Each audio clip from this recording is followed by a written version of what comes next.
sa GMA Network na pinarangalan bilang TV Station of the Year.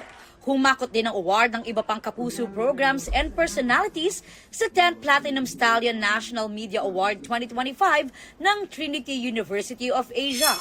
Best TV News Program of the Year ang 24 Oras. Best TV News Program. The Stallion goes to 24 Oras. At si 24 Oras anchor Vicky Morales ang Female News Anchor of the Year. Especially now, it's an election year, kaya napakahalaga ng pagpapalaganap ng mahusay na pagbabalita, no? Kasi ang balita may kapangyarihang makapagbabago ng buhay, makapagbabago ng future natin lahat. Kaya mahalaga talaga na pahalagahan natin. Kaya every award like this is an inspiration. Tinanggap din ni Vicky ang parangal para sa Wish Ko Lang na Best Public Service Program.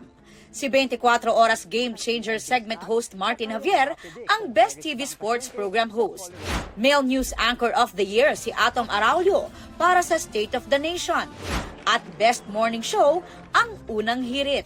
Napakasarap na makatanggap dahil alam niyo naman, nagsa-celebrate kami ng 25 years, di ba? Sa Unang Hirit. So, salamat talaga. At sa pang-walong sunod na taon, muling kinilala ang GMA Regional TV bilang Regional TV Network of the Year. This recognition inspires us to always do better, knowing that you are there keeping an eye on our work and knowing that we are part of your daily lives. At Best AM Radio Station of the Year, ang Super Radio DZBB. Ang top-rating public affairs show na kapuso mo, Jessica Soho, ang Best News Magazine Program, habang Best Documentary TV Show, ang Eyewitness. Pinarangalan din ang ilang kapuso programs and stars sa larangan ng entertainment.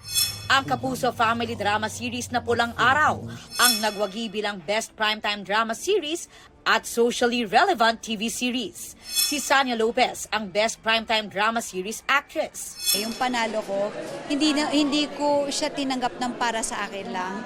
Hindi siya para sa pulang araw lang, kundi para sa ating mga unsung heroes, especially for the comfort women. Best Primetime Drama Series Actor naman si David Licauco. I am up here because I had a dream, and I didn't let anything or anyone stop me from chasing my dreams. O nga pala, sabihin natin, last but not the least, thank you to Barbie for talaga, really. She inspired me to become a better actor. Best Primetime Supporting Actor si Epi Quizon. Tinanggap naman ni Rochelle Pangilinan ang kanyang first ever award as Best Primetime Supporting Actress para sa kanyang pagganap bilang si Tia Amalia. Si Raver Cruz naman ang TV Actor of the Year para sa hit primetime series na Asawa ng Asawa Ko. At ang girlfriend niyang si Asia's Limitless star Julian San Jose, winner naman as Music Artist of the Year.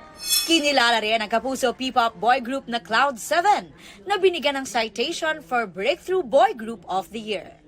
Best Noontime Show naman ang It's Showtime. Aubrey Carampel, updated showbiz happenings.